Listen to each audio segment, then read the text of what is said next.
الذكر بالواسطة من هرطقات بن بريكة.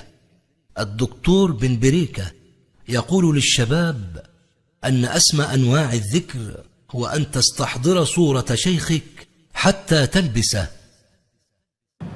أنت تحتاج في أذكارك إلى استحضار صورة شيخك، وهذا الاستحضار هو نوع من التأمل في هذه الشمائل التي لشيخك. فإذا وفقك الله إلى أن تصير أنت عين هذه الشمائل، وهو ما يسمى باللباس، أن تلبس شيخك، فقد وفقت إلى النمط الأسمى من الذكر. فإذا وفقك الله إلى أن تصير أنت عين هذه الشمائل، وهو ما يسمى باللباس، أن تلبس شيخك، فقد وفقت إلى النمط الأسمى من الذكر. من روائع الدجل عند العارف بالخرافة سيدهم بن بريكة طهر الله الأمة من دجله. استنكر الدكتور محمد بن بريكة الأستاذ في التصوف والفلسفة الإسلامية بجامعة الجزائر هدم الأضرحة في تونس وتنبكتو، معتبرا ذلك أمرا مرفوضا عقلا وشرعا.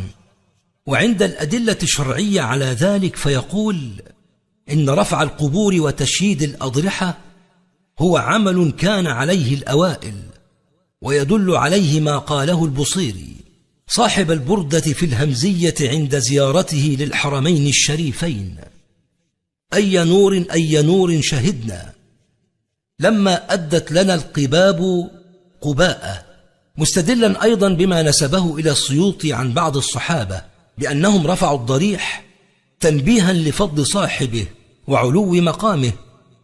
إلا أن السلف لم يرفعوا القباب، ولكن الأمة لم تنكر على من رفعها، حتى جاءت طائفة في القرن 18 ورفضت ذلك وشنعت عليه وجعلته من الشرك، موضحا أن سلوكهم هذا خطأ، ولا غضاضة في المسألة، ولا هي من درجات الشرك.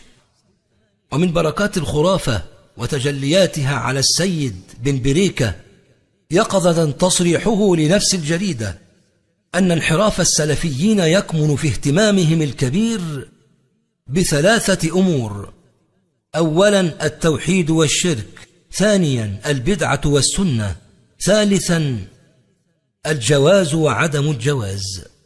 اضحكوا يا أطفال أهل السنة الموحدين على دكتور تشرب البدعة حتى صار عارفا بالخرافة جاهلا بالدين، يعتبر الاهتمام بالتوحيد تخلفا وانحرافا، والاهتمام بالذوق والوجد والجذب والرقص والفناء في الحلول والاتحاد هي من مظاهر الصراط المستقيم.